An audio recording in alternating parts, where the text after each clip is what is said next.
Anxious to spur an economic recovery without risking lives, President Donald Trump on Sunday insisted that you can satisfy both, see states gradually lift lockdowns while also protecting people from the coronavirus pandemic that has killed more than 60,000 Americans. The president, fielding questions from Americans in a virtual town hall from the Lincoln Memorial, acknowledged valid fears on both sides of the issue. Some people are worried about getting sick. Others are reeling from lost jobs and livelihoods. But while Trump increased his projection for the total U.S. death total to 80,000 or 90,000, up by more than 20,000 fatalities from what he had suggested just a few weeks ago, he struck a note of urgency to restart the nation's economy, declaring, "We have to reopen our country. We have to get it back open safely but as quickly as possible," Trump said. After more than a month of being cooped up at the White House, Trump returned from a weekend at the Camp David presidential retreat in Maryland for the virtual town hall hosted by Fox News Channel.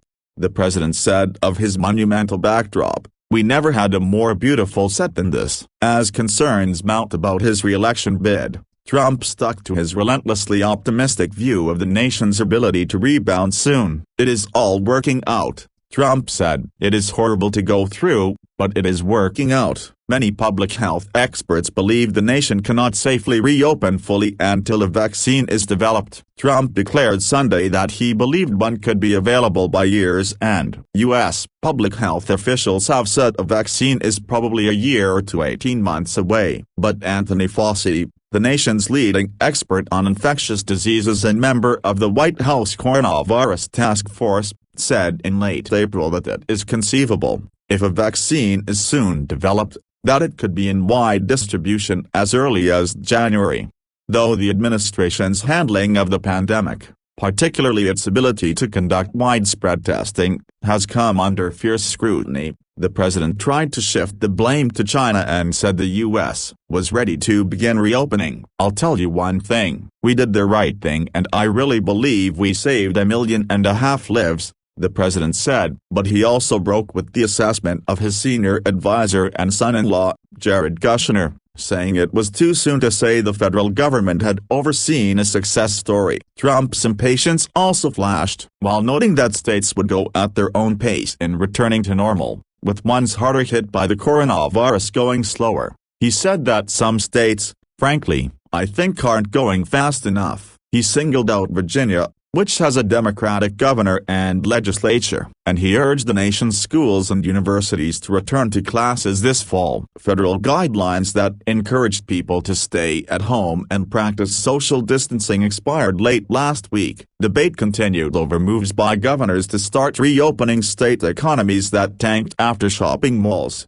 salons and other non-essential businesses were ordered closed in an attempt to slow a virus that has killed more than 66,000 Americans, according to a tally of reported deaths by Johns Hopkins University. The U.S. economy has suffered, shrinking at a 4.8% annual rate from January through March, the government estimated last week, and roughly 30.3 million people have filed for unemployment aid in the 6 weeks since the outbreak forced employers to shut down and slash their workforces. The president's advisers have nervously watched Trump's support slip in a number of battleground states, and he was told last month that if the election were held that day, he would lose to Democrat Joe Biden. The president's aides believe restarting the economy, even with its health risks, is essential to a victory in November and are pushing for him to pivot away from discussions about the pandemic and onto an American comeback story.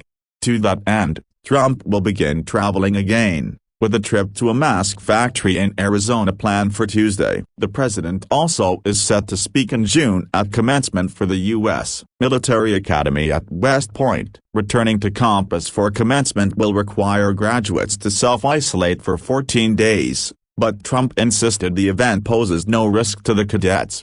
The town hall, which included an appearance by Vice President Mike Pence, included a rare mea culpa. The vice president said he should have worn a face mask during a visit last week to Minnesota's Mayo Clinic. Pence's failure to wear a mask violated the clinic's guidelines and drew significant criticism. Elsewhere in Washington, the Senate planned to reopen Monday, Despite the area's continued status as a virus hotspot and with the region still under stay-at-home orders, the House remains shuttered as debate continues on what the next stage of the economic recovery may look like. State and local governments are seeking up to $1 trillion in coronavirus costs, which has been met with some objections by congressional Republicans.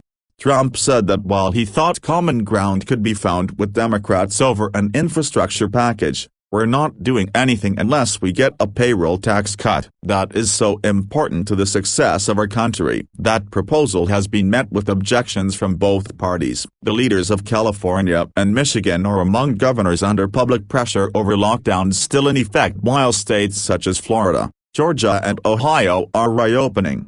Michigan Gov. Gretchen Whitmer, a Democrat, said Sunday that the armed protesters who demonstrated inside her state's capital depicted some of the worst racism and awful parts of U.S. history by showing up with Confederate flags, nooses and swastikas. Trump on Sunday night singled out Whitmer and Washington Gov. Jay Inslee, also a Democrat, for criticism even as he praised the federal coordination with most governors. He also complained that some Democrats would rather people get sick than given him any credit for pushing the use of a malaria drug for treating COVID-19, though it has not been proven to be safe and effective for that use. Been proven to